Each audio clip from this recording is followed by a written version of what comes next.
Okay. Good morning, everyone. How are we doing today? Michael Zuber with One Rental at a Time. And as I mentioned in the daily financial news this morning, I was teasing this interview. I told you we were interviewing someone who I considered to be real estate royalty, especially when it comes to California. And, this individual I often call a data nerd because he's in the thick of it, which is something you need to be when you're in real estate. But let's welcome Aaron Norris to the show. How you doing, buddy? I'm good. Nice to be here. That's awesome, man. So, I guess we'd be remiss if we didn't kind of just give a quick background on yourself and the Norris Group and all this stuff you guys have been doing for 40 years, 35 years. I mean, real estate royalty in You California know, is not a joke. Dad started the Norris Group officially in '97, Hmm. and it was selfishly started because he was borrowing so much money. He just started a hard money loan division. I moved back from New York in '04. Hmm. I was a performer based out of New York and fell into Wall Street doing acquisition and merger presentation between gigs. Never thought I'd move back to California, but mom got cancer.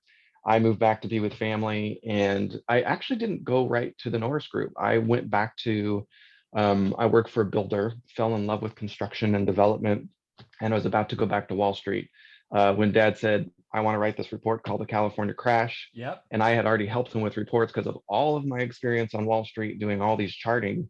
So he just thought that was the coolest thing. So we created a 400-page book. It took 2 days to give of why we were telling everybody to get out of California. We were selling everything and slowing down our lending. And yeah, that was sort of my introduction to real estate. Yeah, and what people don't know is I've actually referenced it in my book, right over my shoulder, One Rental at a Time. It was one of your sessions. I believe it was in San Jose, might have been Santa Clara, right? It was Mm, Geraldine's event. oh, Jer. Oh yeah, Okay. exactly. Yeah. And I heard Bruce speak and you were there and this report. I'm like, and again, I'm a California investor. I've been here for 20 years. My market is Fresno, California, so not the Bay, right? A lot of that talk was about the Bay being overpriced. This notion of affordability index was like, aha. It was like, oh my God, I got to go look that up. I have no idea what it is in Fresno.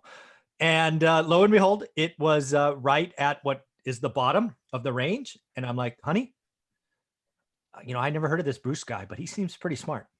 That Aaron guy, I think they're onto something. I like data because at the time we were feeling it was overpriced, right? So the first house I wrote about, we bought for 107. They were now trading close to 300, but the rents didn't change, right? So as a cash flow investor, I'm like, Right.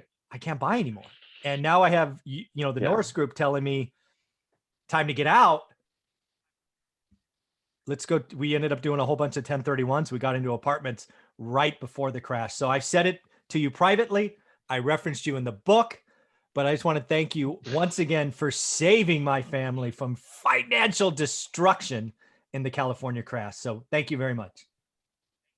Well, it's my pleasure, and it's one of my goals in life. I think one of the coolest letters I ever got to read was an investor telling my father that thank you for not only changing my life, but generations within the family. And I think that's Yes. sort of the mission that I've adopted. Like, if I'm going Yeah. to do it, I want to change generations. Forget this one at a time business. So it's it's so Yeah. fun. And data, I as a creative, I've been very surprised that I really enjoy the data now working with Property Radar and Sean. Hmm. I have access to billions of public records and over 200 different asset fields, sorry, criteria fields. And it's just so interesting as I interview people around the country, investors, how they use data in different ways and the special Yeah. niches that are very specific to markets. It's so fun. It's Yeah. super nerdy. We are definitely going to get into that aspect, and that'll be the lion's share of the conversation. But for the folks that don't know the Norris Group, again, they saved me, they protected my family, we got out. But then an interesting thing happened after the crash. You wrote another report. I think it was called the California Comeback. I might have it wrong, but that was like Uh, time to go all in. Yeah, we in 2009, the Norris Group, I was partly in charge of raising hard money. Hmm. I think we were the first in California to raise 8-year long-term money. Yeah, It was I a hard remember. money program. I think at the time it was 9.9% It was. because we're like, guys, it was below replacement cost. We know that Yeah, you're scared, but this doesn't make sense. And so yeah, that's when I started buying. I had never been in real estate. yeah. Listen, when I retire, at 65, my actors union is going to pay me $165 a month. Woohoo! I spent my 20s as an actor in New York City. Yeah. So I had some catch up to do. So from buying my primary to starting to acquire rentals, man, I hear this all the time and I'm the same. I wish I would have bought more, but Yeah. oh well, shoulda, coulda, woulda. But yeah, we told everybody now's the time, and it was really fun. It was really hard to Yeah. raise that money at that time, but yeah, we did a fairly decent job helping investors buy a lot of inventory in especially secondary and tertiary markets. Yes. Like We the did Inland up to Empire. Bakersfield, we Right. did Lancaster, we did the Inland Empire. We didn't do things like Barstow. We never Mm-mm. got up to Fresno. Nope. We started Sacramento late, but man, it's been. I just sold one of the condos that I bought. It's 4x in 8 years, and it was unwarrantable. So the thing that I'm doing right now is I don't. Well, maybe we'll get there, Yeah. but Yeah. it's interesting. I'd love to hear what people are doing with their stuff. I'm Yeah. doing something very specific. Yeah. I'm an open book. We'll definitely get into that. So again, kind of relating my book, because my audience, most of them have read the book, right? First, the Norris Group saved us. Then it's like go all in. We start doing a bunch of private money at the same time. The one thing that I actually wrote in the book, because you said you wish you bought more. One of the things I remember reading all the books from the 80s, right? The 80s S&L crash and all of that was everybody said they wanted to buy more.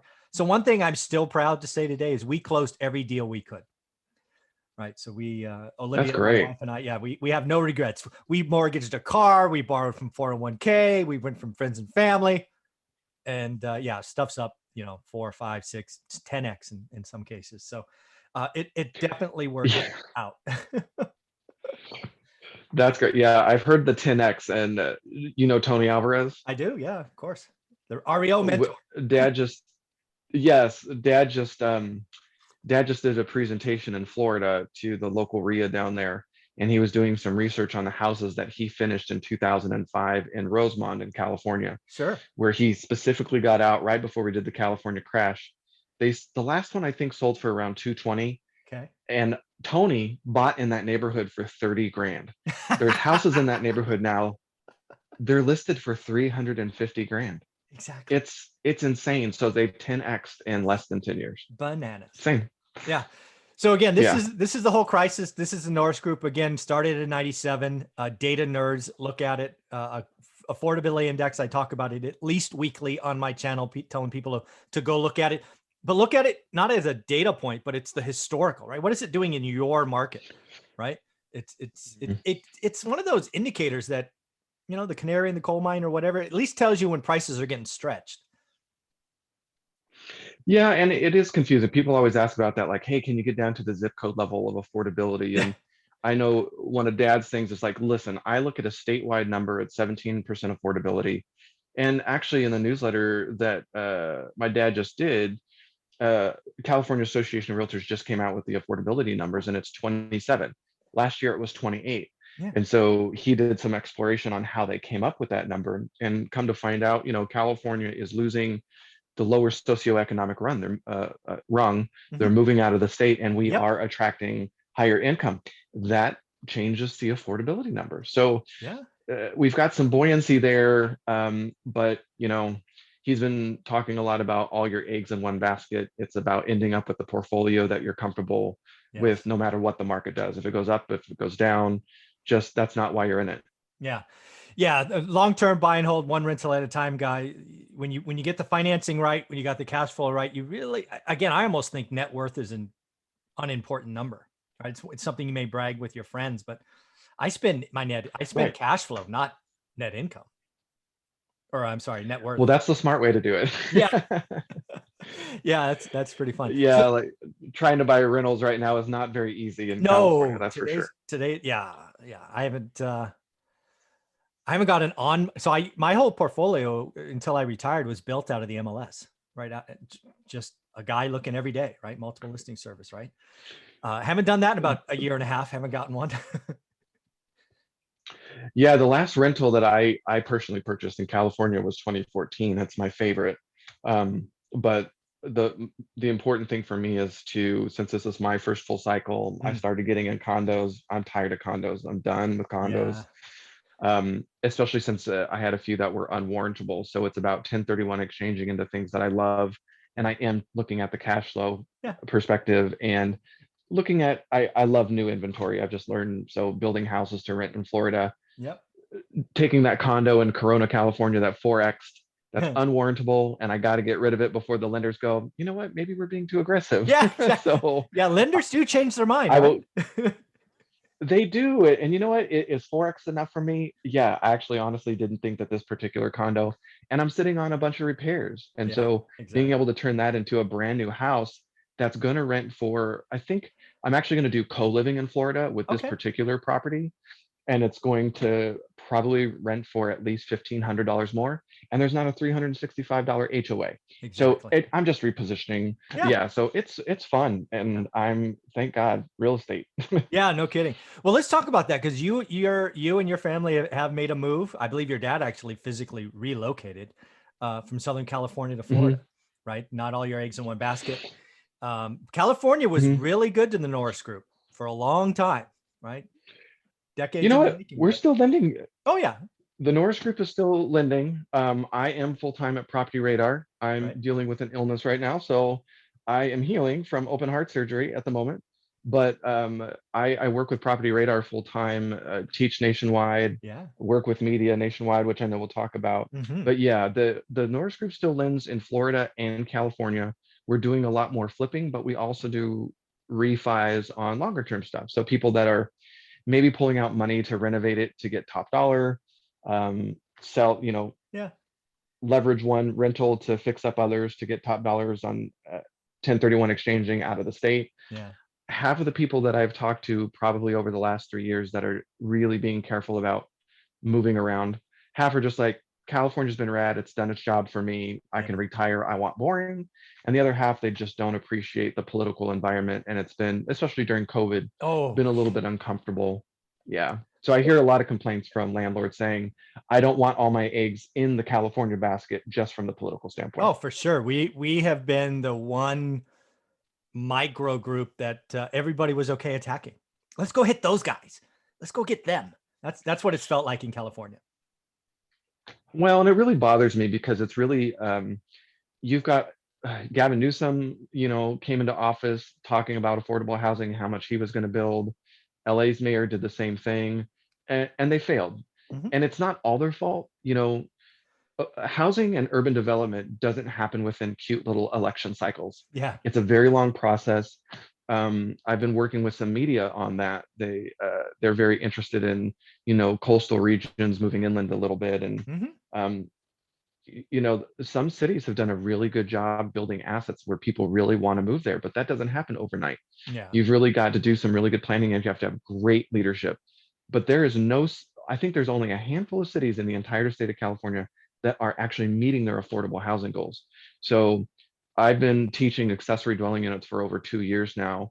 And I'm just telling people, listen, landlords, if you're an existing landlord with property, you have to look at ADUs, because you Hmm. can't buy anything for the Agreed. average price of an accessory dwelling unit is around 150 grand. If you can build one and rent it out for 1800, you're not going to buy a rental in any area, maybe Barstow, I don't know, Maybe. Maybe. for those numbers. Yeah. And you're going to play a very important role. I really think the different cities are going to start having to play ball, because what a lot of people don't appreciate is if they don't hit their affordable housing number, the state is starting to look at taking away things like CDBG funds, like actual funding from the cities and the counties who Mm. don't meet those goals. So I know for here in the city of Riverside, before I had my surgery last month, I was supposed to teach on ADUs and tell the community that was complaining about accessory dwelling units. I'm like, listen, if you don't play ball, you're worried about one unit in the back. Here's Berkeley. Here's Minneapolis. Let's talk about cities getting rid of single family zoning because they're so desperate for housing.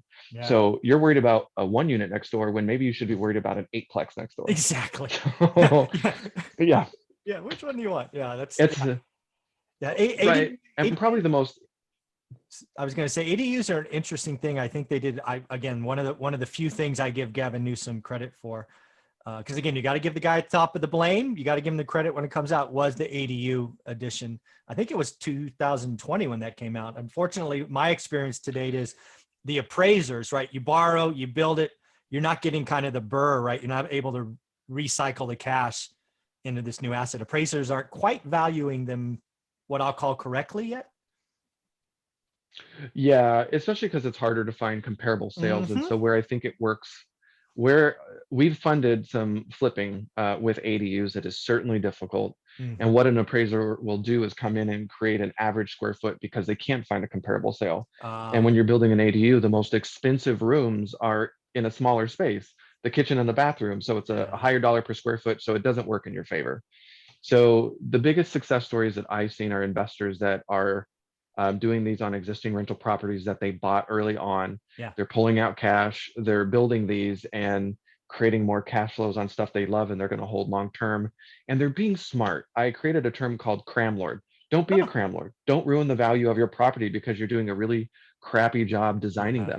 them. Watch what people are doing with like corner lot rentals where you can basically, divide it and perfectly to where it feels like two separate units. Agreed. Why ruin the value of the livability of both tenants as well as ruin the value of your property because you do it wrong? So I also just I'm a huge advocate for industry and I don't want investors to screw up the opportunity. I agree. I mean, just again, right? We're talking real life, right? ADUs would be a big part of my portfolio. I'm lucky enough to have bought, let's just call it dozens of homes in 2010 when they were below land value. So I've already penciled out. I have a Mhm. running list in the order that I'm going to be adding ADUs. Once Good for once you. once we come out, we got to get lumber down a little bit. I'm not going to pay those crazy prices. So Yeah, I think that will level out, but now I'm worried about wages. Wages yeah. are next, unfortunately. Well, I don't mind that. Wage inflation is good for me as a landlord. It means rents go up. That's true. I didn't really think about that, but building ADUs are probably not going to get cheaper, unfortunately. It just might Yeah, swap that's out. true. No, that's true. That's true. That's very true. Well, hey, one of the things I What? wanted to spend a lot of the time on is the fact that you enjoy being called a data nerd. Because there's my opinion only, not yours. There's a lot of emotion in real estate investing. I Mm, like herd mentality, FOMO. There's not a lot of data guys. And I do believe the data can give you a trend. It can flash early warning signals. It can flash going all in, as we've talked about California crash, California comeback. Um, you just mhm. did a report that was highlighted in Bloomberg, I believe, about kind of what Yeah, they're doing. Let's talk about that. I ended up contacting Bloomberg about some of the research I've been doing. I've been teaching on iBuyers for some time. Mhm. You're just as likely to see me in Las Vegas at the Consumer Electronics Show. At one point, I was writing for Forbes and Bigger Pockets and Think Realty magazine. And I'm sort of this weird data meets technology merges with the real estate space. I'm really interested in trends and where we're going as society. Yeah. I almost went back to school for urban planning. I'm just fascinated by it. So Wow. the iBuyer model, I think, is brilliant. They definitely took clues from Main Street. Mm, Um, they're vertically integrating all the services. So if of you don't know course. what iBuyers are, just really quick, because they're Mm, not in every market. They're these technology giants that are worth billions of dollars that are buying houses, all cash with flexible close dates behind the scenes. They're doing marketing like any Main Street investors. They're doing everything from billboards to mailers, offering a cash price, and they're very aggressive. If they're in your market and they're competing against each other, in some cases, it looks like they're offering full market value. wow. And so you've got companies like Zillow, Open Door, Knock, um, oh gosh, OfferPad. Mhm. Every state has a different mix. Like Arizona, where it's like ground zero for them, they're all there. Where Right. California, we used to have all of them in like the Inland Empire, but OfferPad left. Mm, And then you've got realtor brands like Realogy and Keller Williams threatening to launch their own variation of this. mhm. But it's just an option of the fast cash offer, and especially in this market with buyers having such sellers having such a hard time moving up to the next transaction because it's so Yeah. competitive, it provides a service because it frees up cash for their next transaction. So Mm, it's tricky. But the vertical integration of services, let's take Zillow as an example. yep. They launched their own mortgage company. They have the closing company Dotloop that they have. They have broker services and agents now, and they also have advertising. So, I mean, I think the goal is at one point is once a consumer touches their ecosystem, they may never have to touch another real estate brand maybe in their lifetime if it's a good enough Exactly. experience. I don't know. That's definitely Yeah. my goal. So Yeah. part of my passion is just getting Main Street to wake up and say, this is what's going on. Like, you better know. And the buy box is really different. So be careful when somebody talks, even at the statewide level, in generalities about iBuyers, because it's changed. Yeah. OfferPad in 2017, when they started in the Inland Empire, they would do like beautiful renovations. They're not even in the area anymore. The stuff that I see Zillow and Open Door taking down, you're lucky if you get paint and carpet, at least in California. And they're skewing more towards newer stuff Yep. that just needs very little work, very little work. So Yeah. in LA, I've seen them Open Door take the, or Redfin take a $1 million condo down. Where in the Inland Empire, you know, in Palm Springs is probably the most expensive thing that you're going to see, and it's like 600 grand. So Yeah. it just really varies. And as a real estate investor, you just have to make a decision. Are you going to compete directly with them? Are you going to sell them what they want? Because yes, I do have investors that are wholesaling, Oh yeah. going after properties that they know the iBuyers won't tackle because they have people or property problems. Or are you going to create a, you know, a new niche completely Yeah. and go after something they don't want? That's kind of where I'm at. But again, what I'm really excited about the iBuyers is just proof that you can be this unique individual where technology and real estate experience and design all come together. Mm. That kind of is the iBuyer. But for me, as somebody who's still looking to grow, right, adding rentals, what I always need to figure out is, what do they want? Because I don't want to compete with them. You know, like, so in my market, they've never, for example, they don't touch old product, right? They definitely skew new. But for example, they don't buy 2 bedrooms. They're like, they just don't buy them, right? They're always buying 3, 4 bedrooms. So I was always going in trying to figure out, what do they not want? So I can buy around them. Because again, yeah, they're playing pretty close to ARV. So more acquisitions, more comps, it just kind of raises, you know, raises all ships. Yeah, and a property radar, you know, I teach data nationwide to investors that sometimes they don't realize how to play a better data game. Yeah. Like, we should never be blanket farming. Like, Yeah. why are you marketing to people that just bought in the last year? What are the chances that they want to talk to you? Yeah. You know, sending the wrong messaging, or bifurcating your messaging from a landlord to a owner occupant who's been in a property a long time, or going after real estate investors that have a portfolio that are over the age of 70. Yep. You know, like, we can be a lot more strategic.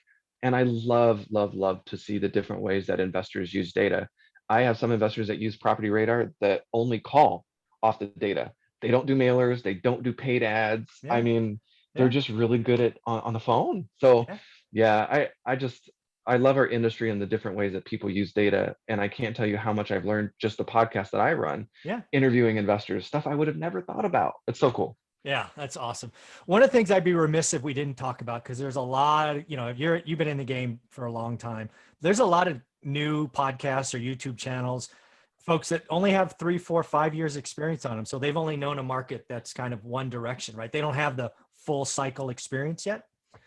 One of the most common quotes I see today, which I think is dangerously wrong, just because how uninformed it is, hey, look at the price in 2021. It's the same price as 2008. Thus, a crash needs to happen. And they started saying these last year. And I'm like, guys, that's not even, what are you talking about? Can you go into that a little? Yeah, there's so many different variables that are happening. Some of it I don't have the data for. Like, as an example, I have a lot of Gen X friends. I'm a Zennial. I'm at the tail end of Gen X, and I have a lot of my friends who just have gotten into home ownership in the last few years in the state of California. Yeah. You've got millennials who are finally building households. So as this large generation, they're finally looking at home ownership during the pandemic, where they want more space to educate and work. Yeah. So they're all, you know, 2 bedrooms might not be what you want Yeah. for rentals right now, but you know, you might even have people that got hurt during the last downturn finally rethinking home ownership after maybe True. experiencing a foreclosure in '07 to '09. You've got seniors that are aging in place, not moving as much. Maybe California's new law changes will change that, with people being able to move their basis. Yeah, We'll we'll have see. to wait and see.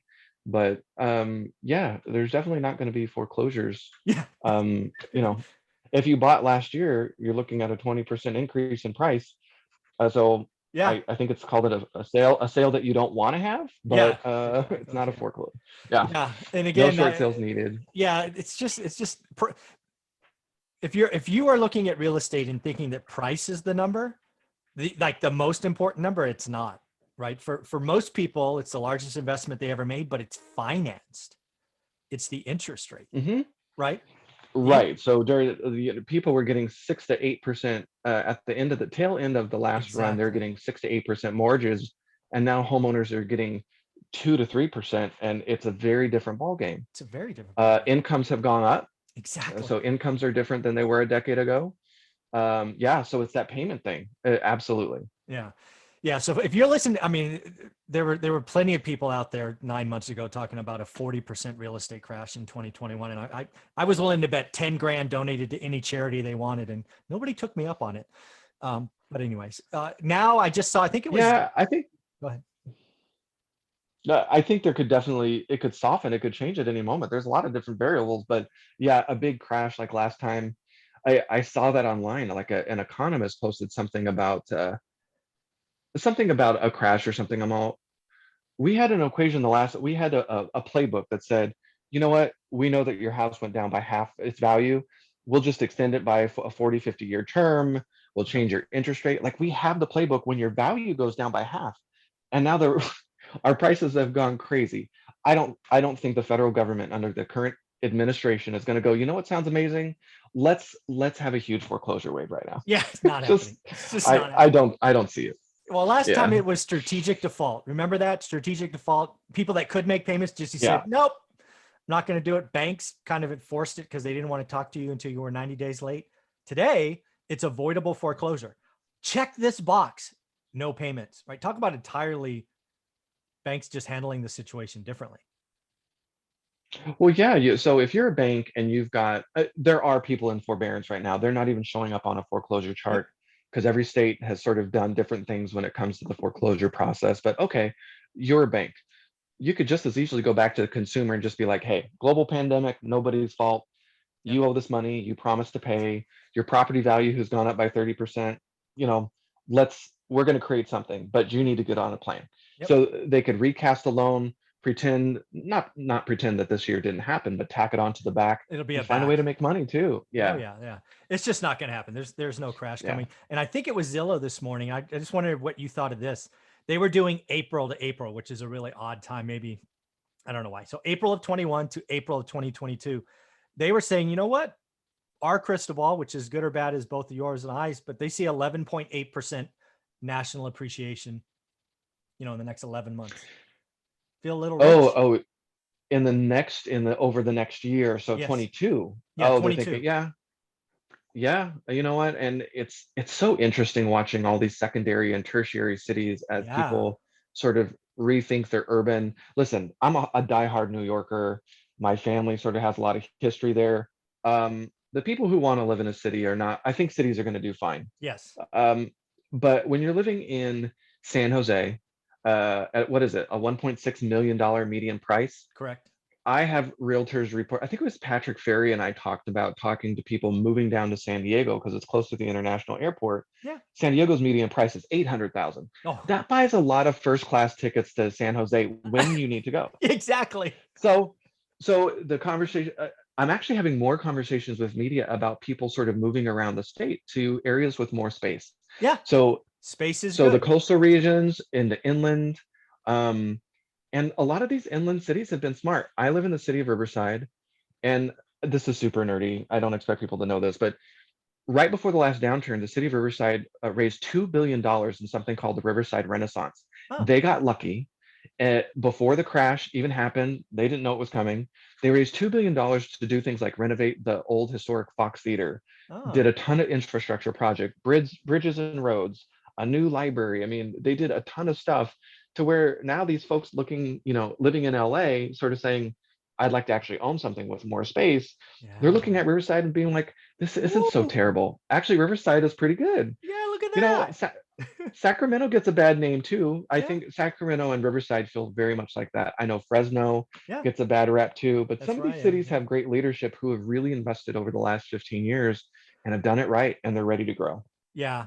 I am yeah, I'm very happy where I'm at in Fresno. And I'm still looking to add, still looking to grow. So What's that's the population of Fresno right now? so Fresno City is over 500,000. It's actually bigger than Yeah. Sacramento. And it's a million when the kind of Fresno County. right? So it's no joke. Not just raisins anymore. Not just Nope. raisins, right? Exactly. Yeah, exactly. So I've been there 20 years. It's a mixed economy. It doesn't have one thing that kind of makes it go, right? Doesn't have a tech crash or anything like that. It's been good. Incomes are up, population's up. It's wow, appreciation in real estate. Oof, crazy, crazy times. So one other thing that I think is interesting now that I want people to hear from a data nerd is Wall Street's woken up to the single family housing market, right? Legacy said too crazy, can't scale, too diverse. However, what they realized in the housing crash is, oh my God, I can buy 100 at a time. I can buy an entire book of foreclosures. Now they have scale, right? I think it's I forget the big one, American Homes or whatever it is. Yeah. And now this is a prediction. I'm curious what you think of this. I believe some Wall Street firm, could be a big one, could be a small one. They're about to buy a builder, might be a private builder, but more public. And they're just going to turn them into their arm for building build for rent communities. Because they're just going to build whole tracts of rentals. If public builders don't wake up and start doing it themselves as a gateway to ownership for their own product, there's no reason they can't do lease options or get these millennials into a house to fall in love with their product. Like, I don't know. There are builders. I think a builder just in Florida sold like an entire community to one of these big Oh yeah, it's landlords. happening. But yeah, the Bloomberg story that I pitched, the story was that these iBuyers were buying homes in a completely off market. Mhm. They're funneling them to these institutional buyers like Cerberus, Yeah, American Homes for Rent, I saw that. Progress Homes, and there's a ton. There's I have to finish doing all the research, and it's a pain. I like, in the program that I'm using, I'm writing in some cases equations that are 100 lines long, Oh my trying gosh. to capture all the misspellings. It's not easy to find everything that they're doing, but it all happens off market. So realtors, if you're not paying attention, this is behind the scenes, Yeah. and they're buying, and it's fast. These institutional raise billions of dollars to, I think, do a few things. I think their original thought after the pandemic was, yeah, we're going to buy foreclosures. And then it's come to the realization that, yeah, Nope. that's not going to happen. You know what? Maybe they'll end up buying this distressed debt. Maybe. Maybe the Yeah. government They'll or some probably of buy these banks debt. will be Yeah. like, you know what? Instead of dealing with forbearance, why don't you take over and work it out? That could work. Could work. Um, the new construction looked cute, Mm. but I do new construction, and it's really hard right now. Oh. The supply, it's not just wood. I can't. I had a dirt supply chain disruption in Oh my Florida. God. I didn't even know that was possible. So windows, shingles, appliances. I, it's more expensive. I just got like basically a 10% bump in price from the builder, and we're partners. So I'm like, yeah, I don't expect you to lose money. It's not like a consumer where I'm like, I said I was paying this price. Yeah. So you have to roll with the punches, and there's a lot of risk there. So I don't know how hard they're going to want to. I don't know if they're going to buy a builder because there's a lot of risk, and that's very cyclical too. True. And now we have iBuyers that just say, hey, we've got the marketing machine, these Yeah. artificial intelligence algorithms that are in Oh. the background. Yeah. Anyway, Yeah. yeah. So it's a funnel.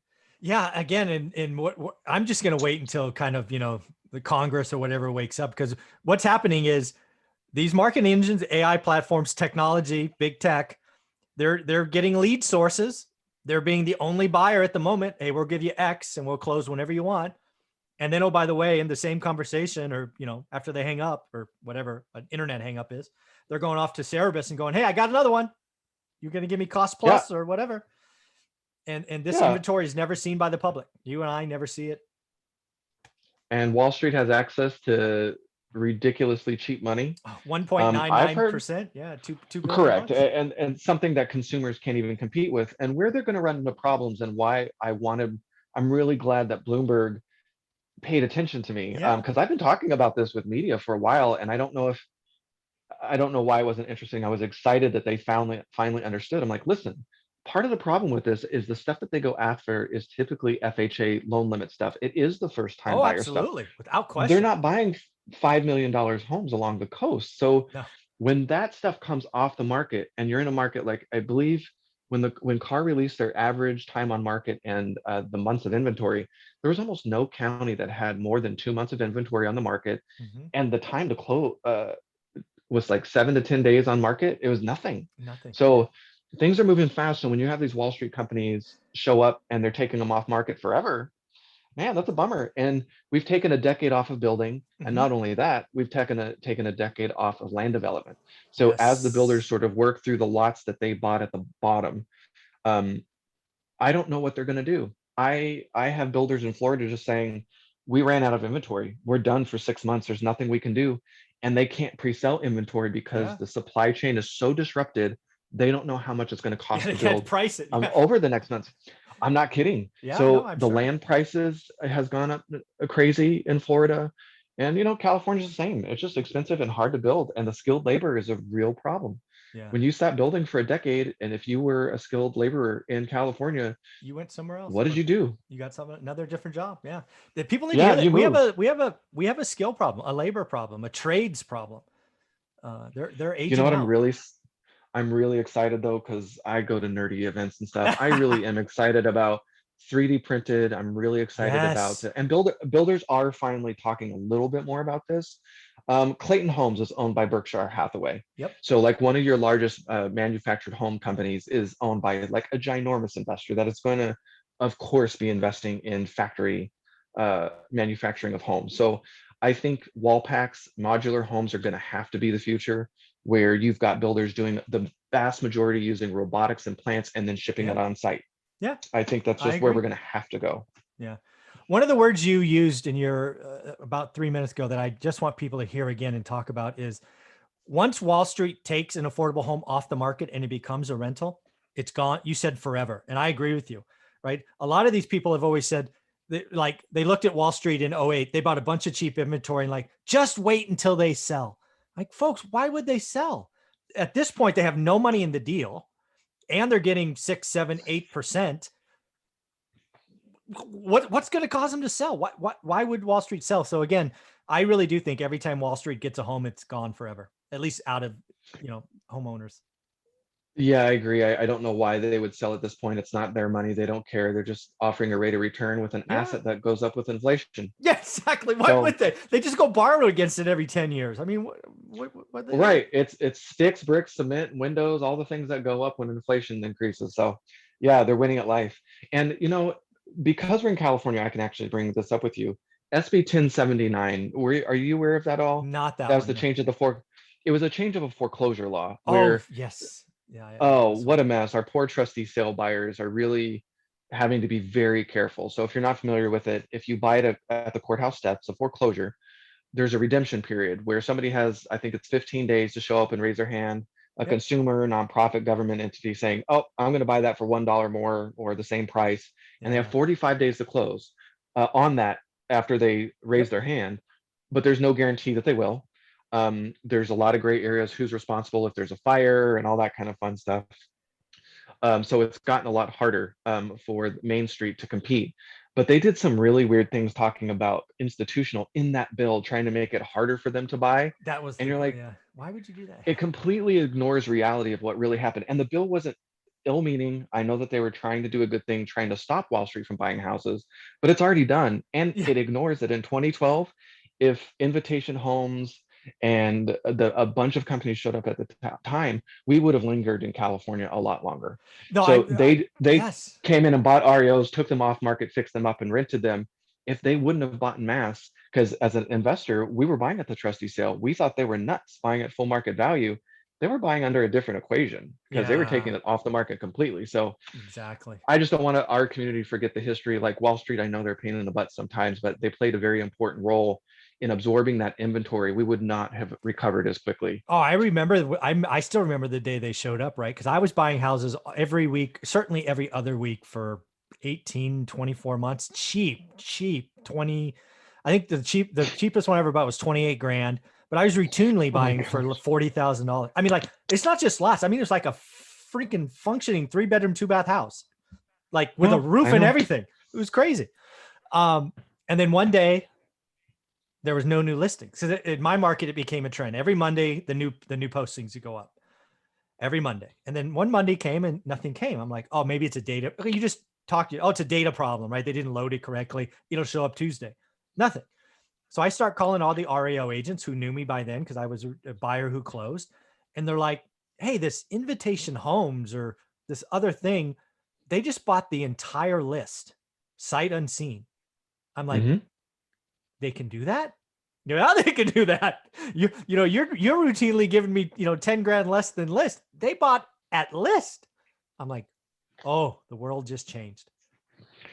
It did. And they're like iBuyers, you just really have to watch what they're buying. And fortunately, they're after the same thing. So I think in this cycle, investors might have to get a little bit more savvy about building. And I know it's hard right now, but Yeah, taking those 2 1s and making them 3 2s, exactly. looking at accessory dwelling units, it's time for us to get scrappy. This is what Main Street does. Yeah. It's just you've got to pay attention to the data. Yeah, I agree with you. I'm telling everybody right now because I'm an open book. That's just how I roll. I'm only looking at single family homes now, certainly for the next 2 or 3 years, because what I see coming, I know you don't generally play in apartments, but let me just run this by you. I actually Okay. think there is interest rate risk that multifamily markets, low cap rates aren't seeing. Because I don't think we're going to have, 30-year mortgages, under 4% forever. So if you are No. buying assets at cap rates in California at 3.5, and the 30-year mortgage or whatever goes to 5.5, what happens to the value of that property, right? That changes. So yeah, I am not touching multifamily. I'm only Mm. touching residential. I'm only touching 30-year debt, and I will buy as many as I can that cash flow. What do you think? Yeah, my dad was speaking at the Apartment Owners Association, and one of the first questions was, are we in a bubble in the apartment space? And this was actually, I think it might have been 3 years ago. Okay. And he's like, well, I'm not an apartment expert, so I'm going to ask you this. Would you buy your current asset at its Exactly. current valuation?